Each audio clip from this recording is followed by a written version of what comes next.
Masih bersama saya Aneka Wijaya di Banking Outlook 2022 CNBC Indonesia. Dan di segmen ini kami akan mengulas peluang kebangkitan bisnis perbankan tetapi melalui manuver akselerasi digital. Dan untuk membahasnya lebih dalam kami sudah bersama dengan Indra Utoyo, Ketua Bidang Operation, Technology dan Regulatory Reporting Perbanas. Selamat siang Pak Indra, apa kabar?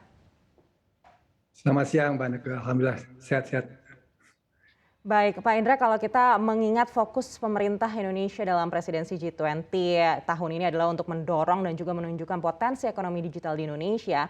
Lalu bagaimana evaluasi Bapak terhadap perkembangan ekonomi digital di Indonesia selama ini dan apa saja yang sebetulnya masih menjadi potensi tapi belum dikembangkan secara maksimal?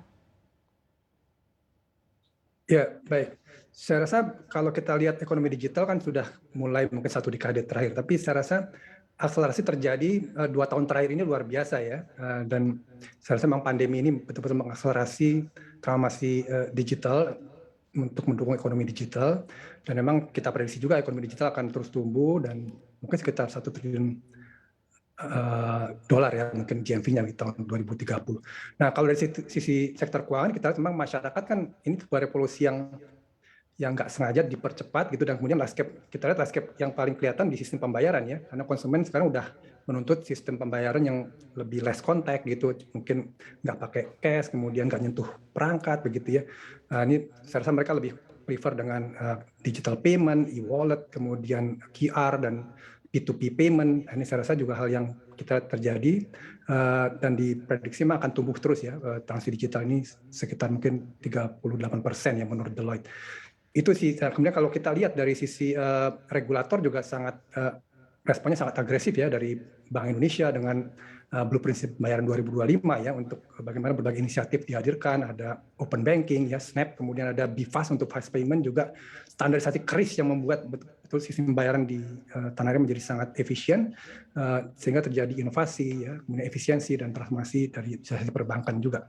Dan kalau dari sisi apa yang belum, saya rasa memang ini ada satu sisi ada literasi digital yang sangat maju begitu, tapi juga masih ada gap di sisi literasi keuangannya. Dan ini kalau di kota besar, saya rasa kita sudah mungkin bergeser ke budaya pembayaran digital ya, adopsi semua berbasis digital. Tapi mungkin masih ada PR di daerah-daerah di pedesaan begitu ya, di mana cash masih dipakai di situ. Dan ini sekitar bagaimana PR kita untuk bisa membuat mereka paling nggak pada level yang sama dengan di kota-kota besar.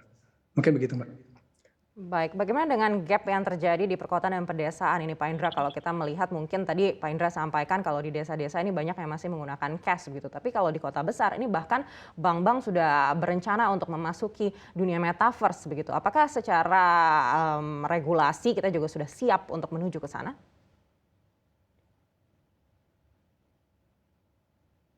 Ya, betul. Saya rasa, maaf.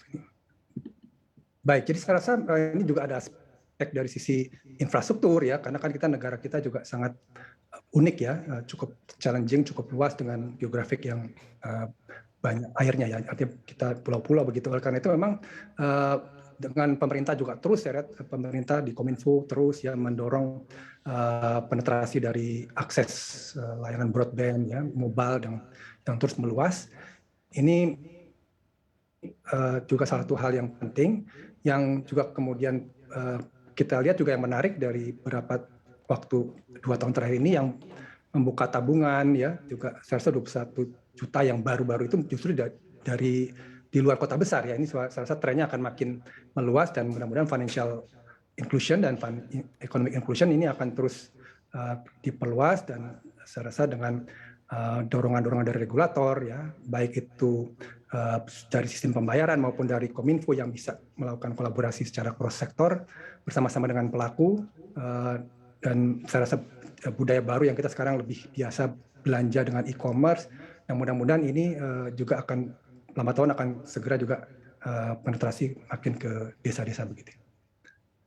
Baik, apabila teknologi ini dan perubahannya yang sangat signifikan tidak bisa direspon dengan kecepatan yang sama juga oleh pemerintah, apa sih yang bisa berdampak untuk masyarakat Indonesia atau untuk sektor perbankan Indonesia, Pak Indra?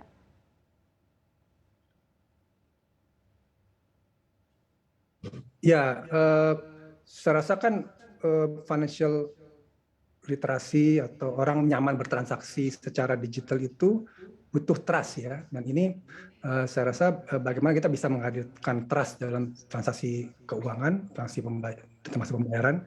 Nah ini perlu kita mengadres isu-isu terkait dengan privacy, data privacy, kemudian cyber security, digital risk yang saya rasa makin besar ya, meskipun ke sisi lain digital ini membuat banyak kemudahan ya, inovasi yang berkembang luar biasa, tapi kan sisi satunya adalah lebih scary ya, lebih banyak risiko-risiko baru yang muncul, fraud ya, cyber attack dan sebagainya. Ini yang perlu diadres secara bersama-sama dan tidak berhenti, karena saya rasa pihak fraudsternya pun juga selalu berkembang dengan mereka juga sindikasi dan juga menggunakan teknologi. Jadi itu yang harus diadres bersama-sama, cross kolaborasi, kemudian juga cross sektor, supaya kita menemukan nanti kenyamanan untuk menggunakan layanan transaksi pembayaran maupun perbankan, kemudian juga tumbuh inovasinya, gitu ya.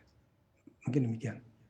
Baik, Pak Indra, dengan digitalisasi yang juga semakin masif ini di sisi lain juga memberikan kekhawatiran begitu untuk sumber daya manusia kita gitu. Apakah pekerjaan mereka akan digantikan oleh teknologi digital? Tapi di sisi lain sebenarnya kalau kita melihat dengan adanya digitalisasi ini, talenta digital juga semakin banyak dibutuhkan, bahkan sampai 9 juta orang.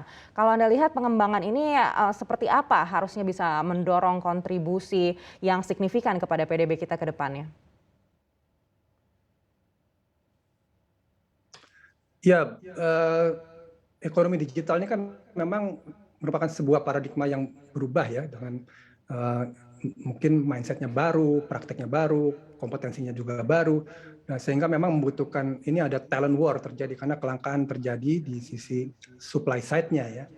Mungkin cara kita membangun pengajaran, pembelajaran terkait dengan IT atau teknologi juga harus diadaptasi, karena kompetensinya sekarang baru ya. Kita bicara sekarang data science, data engineer, kemudian cloud, bicara desain UI UX, bicara cyber security, hal yang baru. Nah ini saya rasa memang perbankan tentu butuh talent ini hampir semua, dan terjadi shortage, memang ini terjadi talent war.